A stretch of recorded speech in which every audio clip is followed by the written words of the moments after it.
Myanmar का आपको इतिहास बताता हूं, फिर आप उस इतिहास से अपने आज के जवाब की तरफ बढ़ेंगे और जो सवाल आपके मन में रह गया कि गोला किस तरफ गिराया गया, उसका जवाब भी आपको उसी के अंदर मिल जाएगा। ठीक है, देखिए थोड़ा सा इतिहास जानते हैं क्योंकि कई बार वर्तमान की बातें इतिहास में छुपी होती हैं। म्यांमार आजाद होता है ब्रिटिशर्स के द्वारा 1948 में। इसका नाम उस समय बर्मा हुआ करता था। ठीक है, 1962 के अंदर यहां पर आर्म्ड फोर्सेस ने यानी सेना ने कब्जा कर लिया। 1962 से 2011 तक, सोचकर देखिए कितना बड़ा टेन्योर, 2011 तक यहां पर सेना का शासन रहा, 1962 से लेकर 2011 तक। अब यह बात आपको इसलिए जानना जरूरी है क्योंकि इसी दौरान भारत भी तो बड़ा हो रहा था, यानी भारत के अंदर भी तो लोकतंत्र धीरे धीरे बढ़ता जा रहा था। जहां एक और भारत में लोकतंत्र सरवाइव कर रहा है, उधर पड़ोसी जिले पड़ोसी देश के अंदर सेना का शासन चल रहा है। भारत की एक बहुत बड़ी मजबूरी क्या है, अब आप उसको समझने के लिए अगर आपने नॉर्थ ईस्ट का मैप देख लिया है तो शायद आपको बहुत अच्छे से क्लियर हो जाए। देखिए, समझने का प्रयास करिए। भारत का जो पूर्वोत्तर किनारा है ना, वहां पर बड़ी मात्रा में पहले भी सेपरेटिस्ट लोग रहे हैं। सेपरेटिस्ट लोग रहे हैं से क्या मतलब हुआ? पृथकतावादी, यानी जो ये चाहते हैं कि उनका जो राज्य है वो अलग देश बन जाए। यानी इस तरह के अलगाववाद चाहने वाले लोग रहे हैं, जो मिजोरम को अलग देश, नागालैंड को नागालैंड, त्रिपुरा को त्रिपुरालैंड, मतलब सब अपना अपना, उधर अरुणाचल प्रदेश को चीन अपना। यानी हमारा जो पूर्वोत्तर का जो राज्य का हिस्सा है उसको या तो स्वतंत्र रहना है या चीन के साथ मिल जाना है। भारत को वहां की स्थितियों को कंट्रोल करने के लिए, क्योंकि एक तरफ तो हमारे सिर पर बैठा हुआ है चीन, नॉर्थ पर चीन टिका हुआ है, तो उससे तो हम दोस्ती की उम्मीद कर नहीं सकते क्योंकि 1962 में वो पहले ही हमारे छुरा घूम चुका है। अब अगर हम म्यांमार के साथ भी थोड़ा सा भी व्यवहार ऐसा रख ले, देखो ध्यान से समझना, मैप आपको इसलिए ज्यादा जरूरी है जानना। मैं फिर से आपको एक बार मैप की तरफ ले चलता हूं ताकि आप इस बात को रिलेट कर पाए।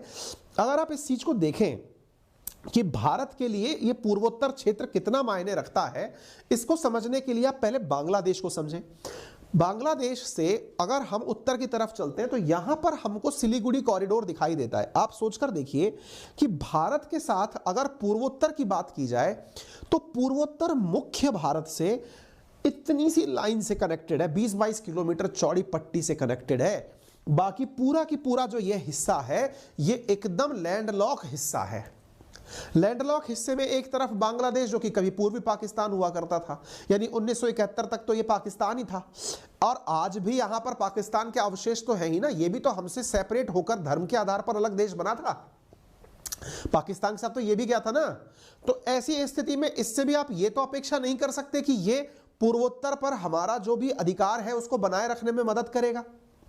ऐसी स्थिति में इधर की तरफ म्यांमार है। म्यांमार को भी अगर हम दुश्मन बना लें तो आप विचार करिए, ऊपर की तरफ चीन हमारा दुश्मन, बांग्लादेश किसकी तरफ है? फिलहाल तो 1971 के बाद से ये हमारे गुण गाता है, 1971 से पहले तो ये भी पाकिस्तानी था और आज भी इसके यहाँ पे बहुत से रेडिकल तत्व ऐसे हैं जो कि भारत विरोधी हैं। ऐसी स्थिति में अगर बांग्लादेश बिगड़ता है, म्यांमार से हम दुश्मनी ले लेते हैं, तो भाई साहब यहां पर क्या होगा इसका अंदाजा लगाना कोई बहुत मुश्किल टास्क नहीं है। इसलिए भारत सरकार ने इस देश में कुछ भी हुआ हो, उन देश के साथ पूरी मित्रता निभाई कि भाई म्यांमार हम तेरे साथ खड़े हैं, तेरे यहां मिलिट्री रहे तो हम तेरे साथ, तेरे यहां लोकतंत्र रहे हम तेरे साथ, हम तेरे इंटरनल मैटर के ऊपर कुछ भी डिस्कशन नहीं करेंगे। आ गई बात समझ में आप सभी के?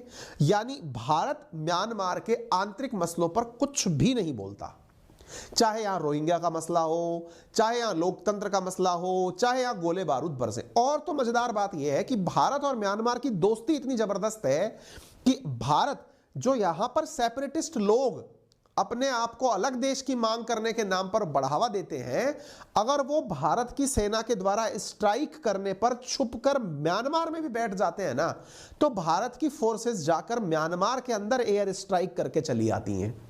तो इस बात में कोई बहुत बड़ा तूल नहीं है कि भारत की सेना के द्वारा म्यांमार में एयर स्ट्राइक की गई हो या म्यांमार के द्वारा इंडिया में एयर स्ट्राइक की गई हो।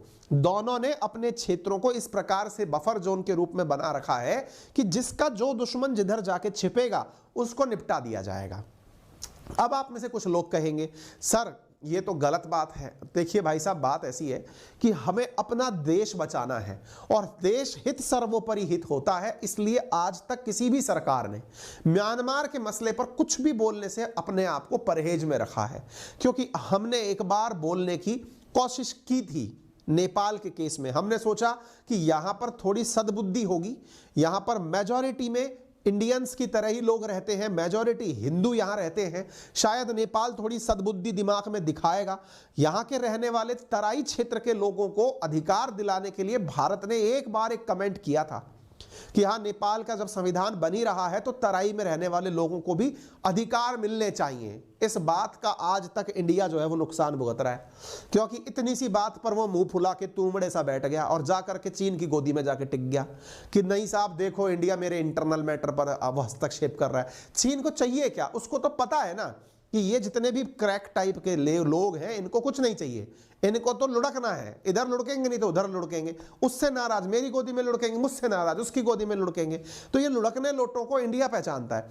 इंडिया अब वो वाली गलती म्यांमार के साथ नहीं करना चाहता, आज से नहीं कभी से भी इंडिया ने इसको स्टैंड क्लियर रखा है। तो अगर आपको कभी दिमाग में ये सवाल, क्योंकि किसी अगर इंटरव्यू में आप बैठने जा रहे हैं, हो सकता है आपसे ये सवाल वहां पूछा जाए, हो सकता है आप कोई मेंस का आंसर लिख रहे हो कि इंडिया म्यांमार के मामले में तटस्थ क्यों है, आप पूरी व्याख्या विवेचना कर सकते हैं।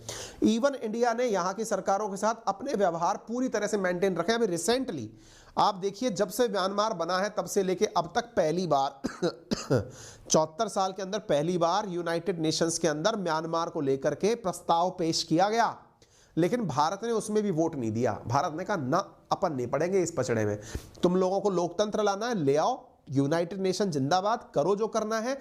अब मुसीबत ये है, बोले सर चीन किस तरफ है, फिर ये बता दो हमें, ये भी तो बात हो सकता है ना, चीन किस तरफ है सर? तो मैंने कहा भाई साहब, चीन जहां भारत का विरोध हो वो उस तरफ है।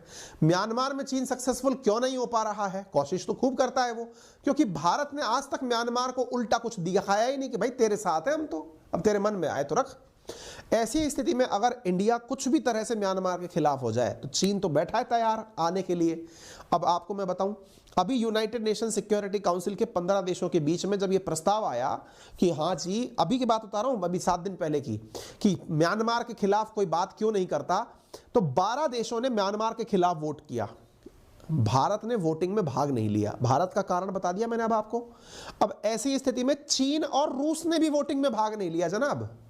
इससे अंदाजा लगाओ अब आप, भारत की कैलकुलेशन कितनी सही है। अगर गलती से हमने वहां पर केवल यह कह दिया होता कि डेमोक्रेसी के लिए वोटिंग करते हैं, हो गया चीन का म्यांमार, और फिर हमको क्या मिलता वो आपको पता है। तो स्थितियां समटाइम्स अपने हितों को देखकर फैसले लिए जाने की होती हैं, ठीक है ना। तो उम्मीद है